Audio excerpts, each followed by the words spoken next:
Hola a todos y todas, gracias por este cariño, a los de fuera, gracias por venir, por engrandecer nuestro evento, porque hacen que el evento que mis alumnos han preparado para todos nosotros se vuelva más interesante y que tenga también un mayor aprovechamiento para los que estamos presentes. Yo en esta ocasión voy a tener que hacer algo que le sugieren a los que van a hablar en público.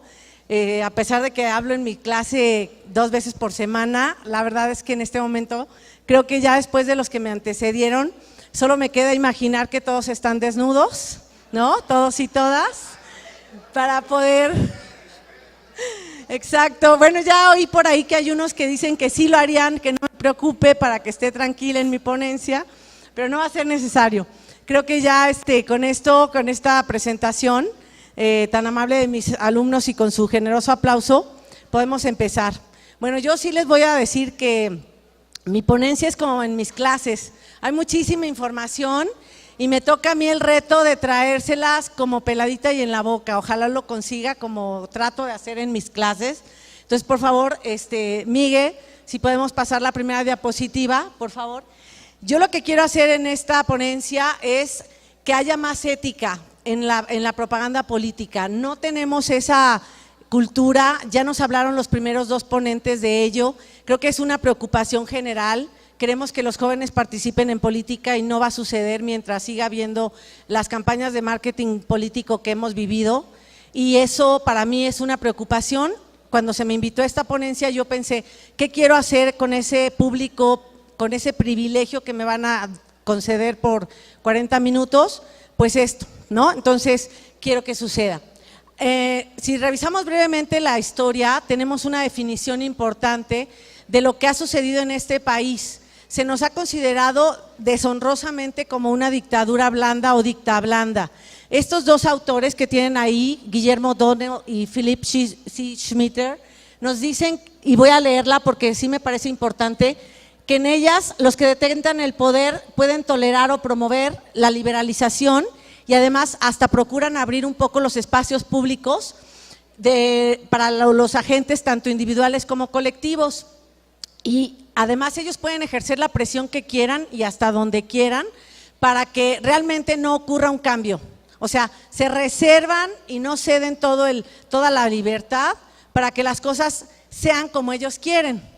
Eso es lo que ha sucedido en nuestro país, de ahí fuimos transitando hacia la transición, valga la redundancia, la que sigue por favor, y entonces lo que tenemos nosotros y lo que nuestra historia nos dice es que a partir de que sucedieron, no sé si han oído porque son muy jóvenes y no habían nacido, pero en 1988 tuvimos algo muy deshonroso en este país. El que después fue presidente, Carlos Salinas de Gortari, tuvo que hacer eso, liberalizar.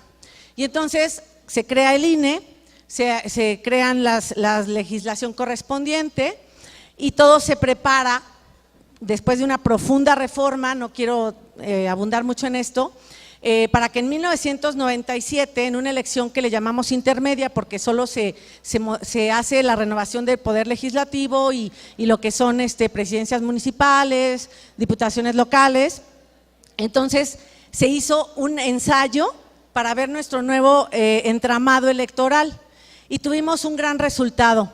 En la Ciudad de México antes el regente, así se llamaba, era designado así de dedazo, decíamos, esa era una frase de la época, por el presidente de la República.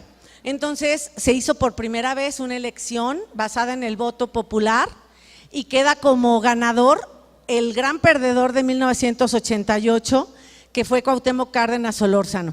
Con eso realmente transitamos a la democracia, aprobamos nuestro nuevo entramado electoral, que después en el 2000 nos permitió tener un presidente por primera vez emanado de un partido distinto al que había estado por décadas en el gobierno. Eso ante los ojos del mundo nos puso en un primer plano porque estaba pendiente la aprobación del Tratado de Libre Comercio con la Unión Europea. El Parlamento Europeo, amante de los derechos humanos, estaba observando nuestra elección y si no hubiera resultados democráticos, no hubieran ratificado el tratado. Entonces, después de observarla, después de tener ganador, pues se hizo la ratificación. ¿Y por qué hicieron eso? No era una intromisión de la Unión Europea. Lo que pasa es que ese tratado es un convenio de colaboración tanto política como económica. Entonces ahí está el sustento del por qué ellos podían meterse con eso. La que sigue, por favor. Esta es la legislación que rige la materia electoral y todo lo complicada que se pueda poner. Varias de esas leyes, concretamente la Ley General de Partidos Políticos, la Ley General de Instituciones y Procedimientos Electorales, la Ley General en materia de delitos electorales, son de 2014. Entonces, si se fijan, después de la elección de 2012, otra vez viene un parteaguas donde requerimos modernizarnos, porque algo que pasa siempre en una democracia, y estoy muy contenta de que eso haya sido como la nuestra, es que el príncipe liberaliza como él quiere, como decían Schmitter y O'Donnell, liberaliza hasta donde quiere, pero los ciudadanos podemos recibir la uña que nos están dando y tomarnos la mano. Entonces yo creo que los mexicanos sí queremos tomarnos la mano y lo vamos a poder hacer si hay gente como ustedes que esté informada. Como les dijo el primer ponente, Carlos, ustedes si votan todos juntos tienen el ganador de la elección de 2018. Y mi preocupación como docente, como académica, como investigadora, es que vayan a hacer un voto razonado y que vayan a hacer un voto libre.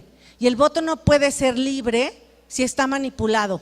Y aguas, porque el marketing político, cuando no se hace como nos lo dijeron nuestros invitados, los que me antecedieron hoy, la verdad es que pues no es ético. Entonces eso es para mí una preocupación. La que sigue, por favor, Miguel. Gracias. Y entonces nos dice la Constitución, bueno, ¿quiénes son los que participan en las elecciones? Pues ahí tienen, son los partidos políticos, son entidades de orden público, de interés social, que están organizadas por conjuntos de ciudadanos, que son los que tienen acceso a los cargos de elección popular. Y hoy en día, después de que nos lo ordenó la Corte Interamericana de Derechos Humanos, también hay candidatos independientes, ¿sí? Entonces esos son los participantes en una elección. La que sigue, por favor, Miguel. Gracias. Entonces en la Constitución tenemos cuáles son los derechos que puede tener un participante en una contienda electoral. Entonces, por supuesto que tiene derecho al financiamiento, tiene derecho también al acceso a los medios de comunicación social, ¿sí? Y ahí tienen el horario, son 18 horas durante las cuales podemos estar bombardeados y somos bombardeados literalmente por los mensajes de la clase política. La que sigue, por favor. Gracias. Y entonces tenemos que poner un marco mínimo, un techo de trabajo, de respeto, que tenemos que ver con la ética. Y entonces, por supuesto, ahí está prohibido calumniar a las personas y está prohibido, más adelante lo vemos también, el denigrar a las instituciones. Son dos temas, uno es con las personas físicas, otro es con las personas morales. Entonces, no, perdón, déjame la anterior. Y entonces, aquí fíjense nada más los derechos que se pueden hacer, dónde difundimos, cómo difundimos y qué difundimos. Entonces, todas las entidades del poder público, de todos los 3 niveles de gobierno, pueden difundir desde sus programas sociales, su ideario, sus propuestas y a sus candidatos. ¿Ok? La que sigue, por favor, gracias.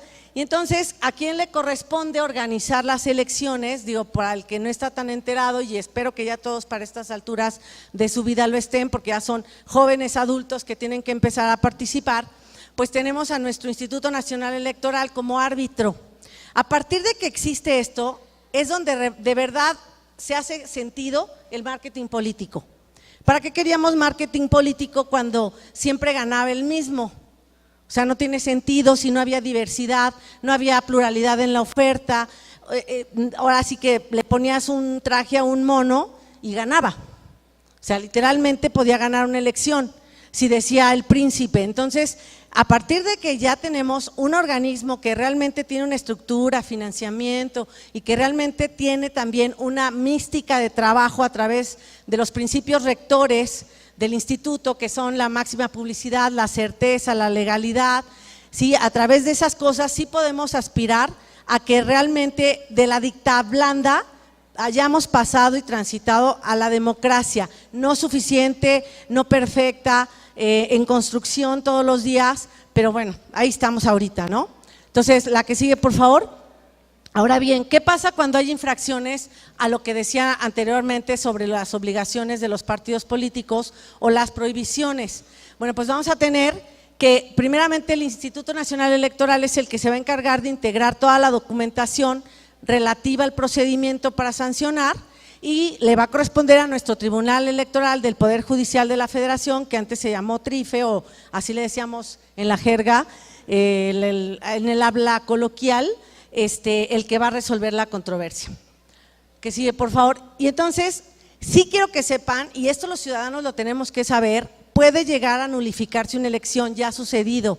Si escucharon, en el 2012 y en el 2015 tuvimos casos, incluso aquí cerca en Querétaro, que tuvo que reponerse una elección porque hubo graves violaciones durante el procedimiento. Eso no podía suceder en tiempos anteriores. Y entonces, un tema importante es lo de la diferencia menor al 5%, es porque hace pensar que los votos no son auténticos, ¿no? Y en el tema de la compra de los espacios y del acceso a los medios, yo sé que a los que hacen marketing político no les gusta, porque no pueden hacer la planeación tal como la quisieran, pero es que la única manera de que haya equidad en la contienda es que un tercero que sea imparcial sea el que dictamine y decida y distribuya los tiempos de manera proporcional. Y eso solo lo puede hacer el INE. Y además tiene que impedirle a los interesados económicos que van a recibir el dinero de la pauta y de toda la producción de las campañas, pues también les tiene que impedir que en esta avaricia de la sociedad mercantil le den al que mejor postor sea, le den más tiempo al mejor postor, ¿no? Entonces esto es para que tanto un partido pequeño pueda subsistir como los partidos grandes que tienen más fuerza. Gracias. Entonces, ¿cuáles son, según la Ley General de Partidos Políticos, las obligaciones de estas entidades de interés social? Pues ahí tienen precisamente evitar lo que decíamos, denigrar a las instituciones o calumniar a las personas. ¿Cuál es la diferencia? En el caso de calumnia estamos hablando de imputarles delitos. Eso es lo que dice la teoría penal, ¿no? Que es la calumnia es cuando se le imputan delitos o la comisión de delitos a personas, y denigrar está hablando del prestigio y de la reputación construida por una entidad moral. Y en el caso de los símbolos religiosos, sabemos de la gran religiosidad de nuestro pueblo, principalmente en ciertos sectores. Entonces queremos impedirle a los actores políticos el aprovecharse de esa emoción, ya nos hablaron de las emociones los que me antecedieron, y que con esa emoción voten. O sea, no deberían votar solo por una emoción. Yo estoy de acuerdo en que van a tocarnos en las emociones con sus mensajes, pero si solo votamos por eso, el voto no es razonado. La que sigue, por favor. Ahora, vean nada más toda la amplia gama de gastos de campaña que el INE paga, y que no es el INE porque el INE no tendría otro dinero que no sea el que le asigne el Congreso de la Unión a través de ¿qué? Pues del pago de nuestros impuestos. Entonces vamos desde pintar una barda, pasando por spots de televisión, la producción de los mismos, los salarios, cualquier comida que hagan o desayuno, si regalan cualquier, por ejemplo, estos como souvenirs de campaña, ¿no? Que delantales y gorras y todas estas cosas, todos esos gastos de campaña. Pásame la segunda, por favor. La tercera, ya que estamos, cualquier presentación o difusión que cueste dinero, un debate que organice cualquier partido político, que en este caso ya los organiza precisamente por lo mismo el INE, todo eso son gastos de campaña, ¿sí? Entonces, la que sigue, por favor, ahí está todo lo que mencionaba. La que sigue, incluso lo de las precampañas. Es muy importante que sepamos que en las precampañas empieza el gasto y la propaganda. Bueno, entonces, ¿qué nos dice la LEGIPE? Así se le dice en la jerga, esta Ley General de Instituciones y Procedimientos Electorales, que en el caso de los candidatos independientes también tienen obligación de ostentar colores y emblemas. Ahí pueden trabajar muy bien los futuros mercadólogos porque tienen que construir una imagen para aquellos que no la tienen. Los partidos políticos institucionalizados, ellos ya tienen un logotipo, ya tienen un trabajo previo, es más fácil de posicionar, pero un candidato independiente no tiene nada, ¿sí? Gracias. Ahora, en la que sigue, por favor, creo que te estaba repetida. Ahora, yo quiero llegar a este tema, que yo ya voy a empezar a meterme en materia. Esta es una ponencia ecléctica, ¿Por qué? Porque lo que pasa es que vamos a mezclar dos cosas, así como mencionaron también anteriormente, que es la publicidad y la propaganda, algo que está más vinculado con lo comercial y algo que debería de estar más vinculado con las ideas. Entonces, existe ya en la ley un concepto que es la queja frívola, que habla de que no está sustentada y tampoco es en ley algo que esté prohibido. Sin embargo, se empiezan a quejar los partidos, se empiezan a dar de patadas, como decimos, por debajo de la mesa, y lo que llega a suceder es que el órgano electoral, en vez de atender todos los procesos, o sea, todos los actos propios del proceso, se empieza a distraer en procedimientos para sancionar la queja frívola. Entonces, los partidos políticos últimamente se han enfrascado en ese tipo de contiendas y obviamente hace perder mucho el tiempo al árbitro, por lo cual se está empezando a penar y a sancionar este tipo de cosas. Entonces, ahí tienen precisamente lo que significa una queja frívola, o sea, pura opinión, no hay pruebas, ni siquiera la ley lo marca o lo prevé, y obviamente ni siquiera se puede alcanzar jurídicamente eso que se está mencionando. Voy a poner unos ejemplos más adelante. Entonces, la que sigue, por favor. Ahora, ¿quiénes pueden incurrir en responsabilidad de una queja frívola o de cualquier infracción a las leyes que ya mencioné? Si se fijan, hasta somos todos. Desde, vamos a empezar por los partidos políticos, por sus candidatos, pasando por los concesionarios de radio y televisión, un ciudadano que quiera aspirar a un cargo para que posteriormente haya un partido político, los notarios públicos, los extranjeros, pásame la que sigue, por favor, sí, los servidores públicos, decía en la anterior, o sea, cualquier ya entidad que está dentro del gobierno municipal, local o federal. Ahí tienen los ya mencionados, los sindicatos, todos ellos pueden incurrir en una violación. Entonces, ¿cuáles son estas infracciones posibles en que pueden incurrir ellos? Bueno, vamos a pasar desde que calumnien, que ya habíamos mencionado, el tema de contratar, tanto en el territorio nacional o en el extranjero, espacios para propaganda, ya ni lo debe de aceptar un concesionario de radio y televisión. O, por ejemplo, las denuncias frívolas, ¿no? Ya mencionadas. Ahora, en el caso de las propaganda gubernamental, la propaganda gubernamental se tiene que evitar ya cuando empieza la contienda, ya cuando tenemos inicio de las campañas y nos incluye hasta el día de la jornada electoral. Lo único que se podría difundir ese día son la información propia de lo electoral, lo que sea de protección civil, y lo relativo también a cuestiones de emergencia, ¿no? Cualquier cosa de educación y salud, esas son las únicas cosas que un gobierno en esas fechas puede promover. Y en el caso de la imparcialidad es precisamente, fíjense que llega a haber casos donde una concesionaria de televisión puede hasta mutilar un spot del candidato que no es de su preferencia o le da el espacio que quiere, etcétera. Eso podría ser muy penado para ellos. En el caso de los programas sociales, estamos hablando de servidores públicos. En el caso de la última, la de la inducción a la abstención, esa es para los ministros de culto. En el púlpito no pueden hacer ni en favor, ni en contra, ni en pro de la abstención. Se han oído hablar de las campañas del voto nulo, seguramente algunos ya hasta ejercieron ese tipo de voto. Bueno, no se puede hacer por parte de un ministro de culto religioso, ni por nadie.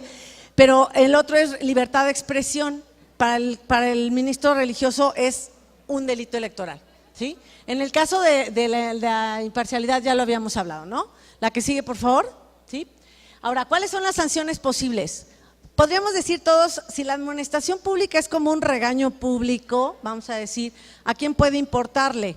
Bueno, hemos visto que no le ha importado a ciertos partidos. No voy a decir nombres porque yo soy consejera electoral y obviamente me debo a la imparcialidad, pero todos ustedes saben las conductas que hemos observado todos en los medios de comunicación. Las multas, por supuesto que tampoco le han importado a algunos, ¿no? Algunos partidos. Ya les empieza a importar lo que es la pérdida del 50% de su financiamiento público porque los deja con menos dinero para trabajar.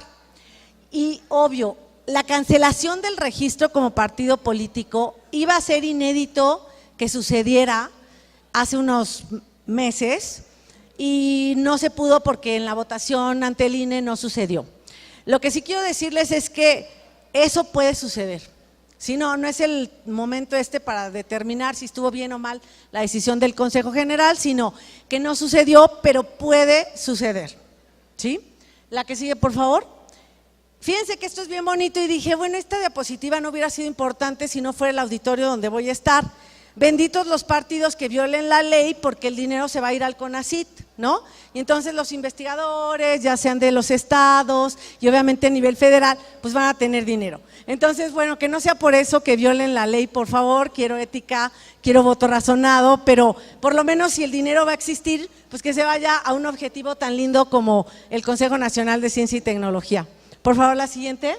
Ahora, ¿qué hacemos en un procedimiento para sancionar lo relativo a las violaciones en propaganda política? Hay un procedimiento especial que obviamente lo va a tramitar la Secretaría Ejecutiva del INE, es un órgano que está facultado para ello. La Unidad Técnica de lo Contencioso Electoral es la investigadora, recaba toda la información y obviamente es cuando contravengan las normas sobre propaganda, los plazos, los tiempos, las cantidades, los contenidos que ya mencionábamos y obviamente que esté en un acto previo a los tiempos de campaña o de precampaña, ¿sí? Esa sería.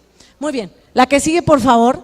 Esta ley en materia de delitos electorales nos va a decir con toda claridad cuándo es delito. Hay unas que son solo infracción y la sanción es menor, pero hay otras que son delito. Entonces, ahí puede haber sanción penal. ¿Cuál es la diferencia? Que puede haber prisión, puede haber pena privativa de libertad y en la otra hay lo que ya mencionábamos, la amonestación, o sea, la cuestión económica y acá no, acá puede haber pena de prisión.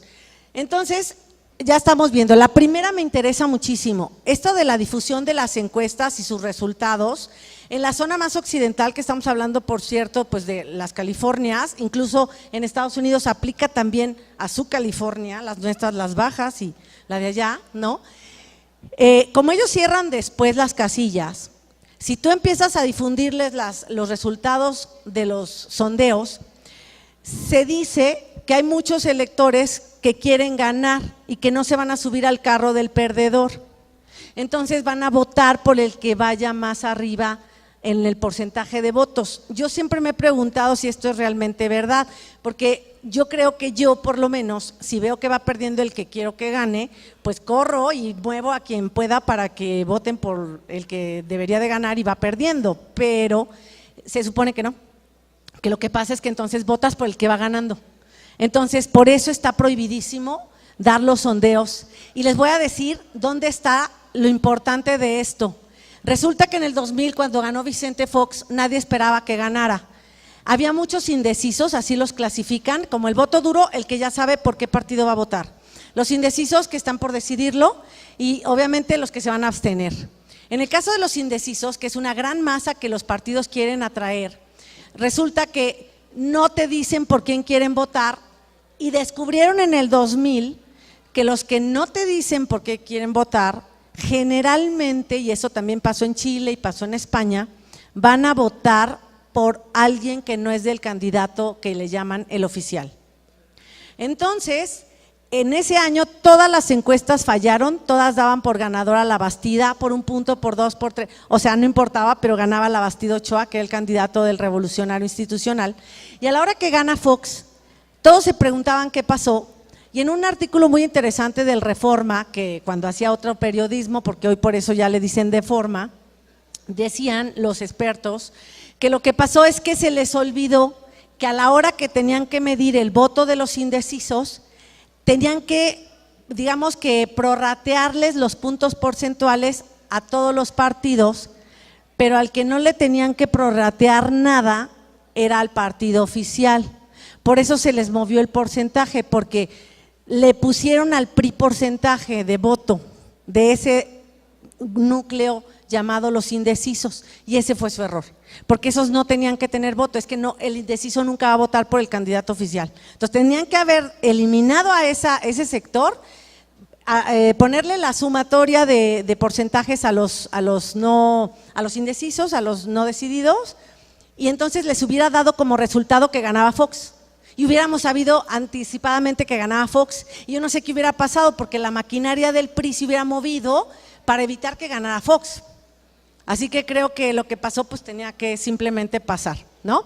Lo del voto, la presión o la inducción al voto para un ministro de culto, aunque nos parezca difícil de suceder, pues en teoría tendría que tener pena privativa de prisión conforme a esto.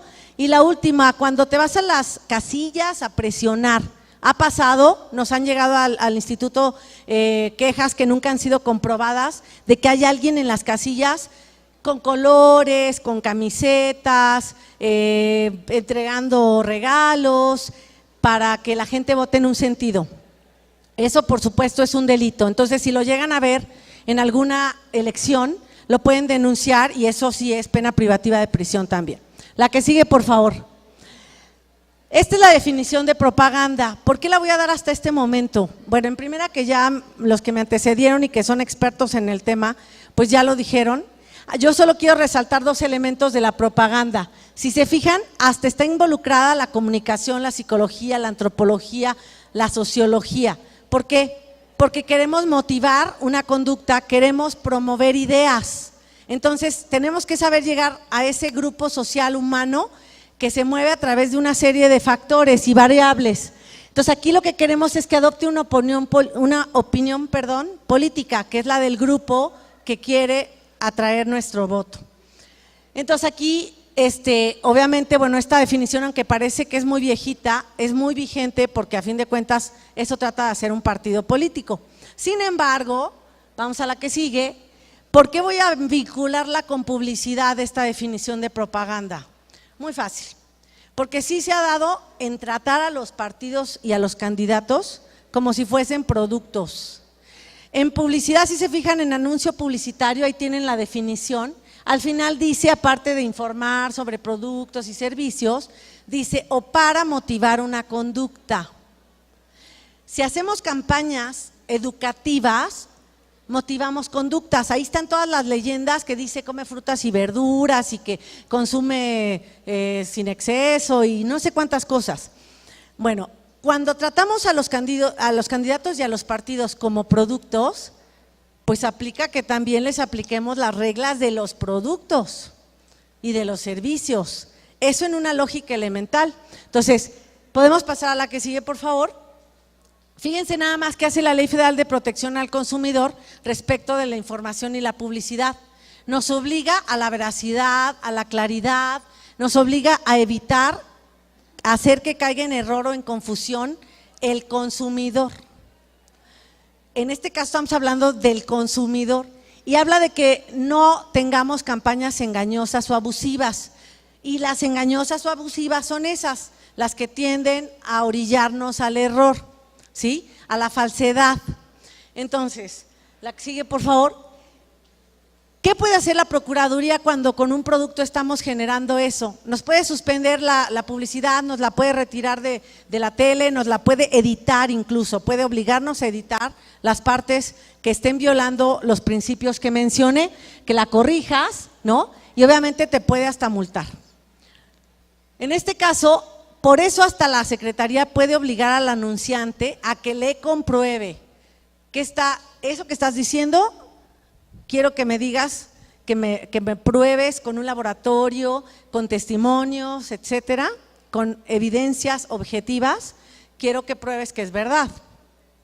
Y entonces, si no es verdad, ya no vas a poder seguir diciéndolo en tu publicidad. Eso pasa con los productos y servicios.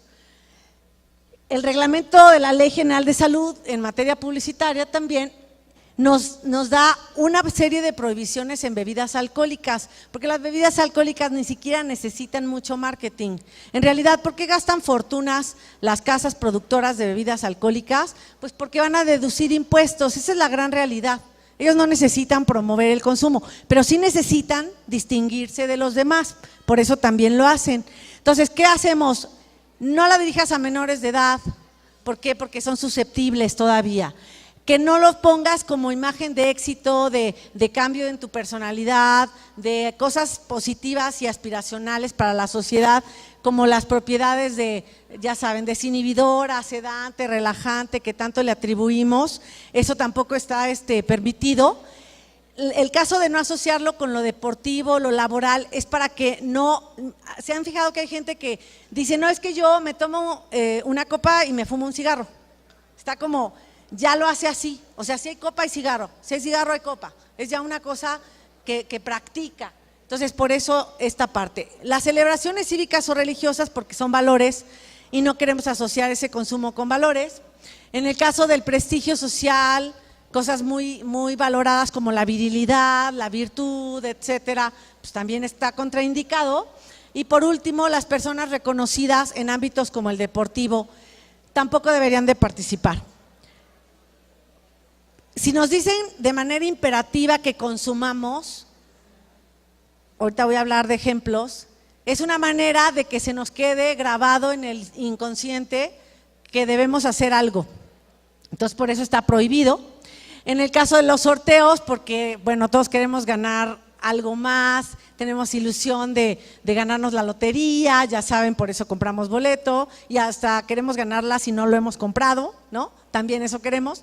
Entonces, por esa razón, pues no está permitido. Y por último, los menores asociados con artículos que no son propios de su edad, pues tampoco debería de ser. Vamos a regresar a lo electoral.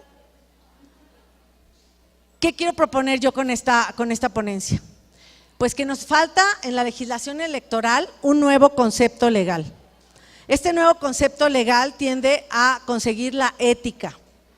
Yo lo llamaría, parafraseando un poco lo que ya dije, la oferta frívola. ¿Sí? Y la oferta frívola, obvio, tiene como meta a los menores de edad o los utiliza. Esos partidos que tratan de manipularnos usando a menores, que cantan, que bailan, que nos piden que votemos, que dicen que tal candidato es lindo, eso no debería de estar permitido.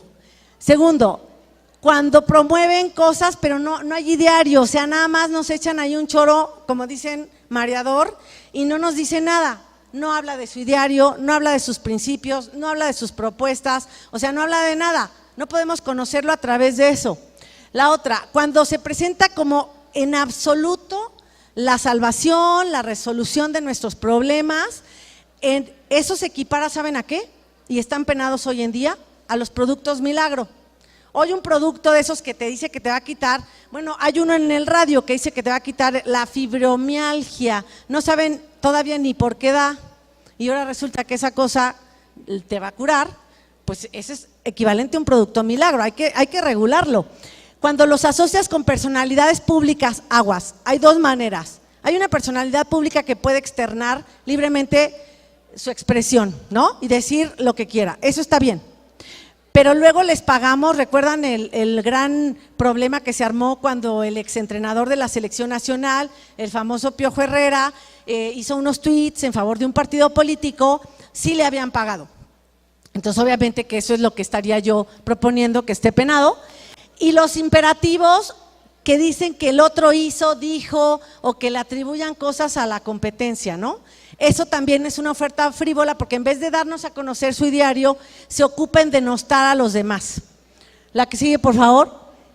¿Cuál es el objetivo de esta propuesta? De que se ponga en la ley electoral el asunto de la oferta frívola como sancionada, pues que la ética regrese a las campañas, que tengamos responsables realmente de calumnias y de lo que denigre a las instituciones y que no exista tampoco error o confusión en la ciudadanía. Para mí ustedes son esa ciudadanía y yo quiero que emitan votos razonados y libres. No puede ser libre si es manipulado y tampoco puede ser razonado si es manipulado. Y yo de verdad les agradezco, o sea, los de 18 a 29 años de edad son los que menos votan.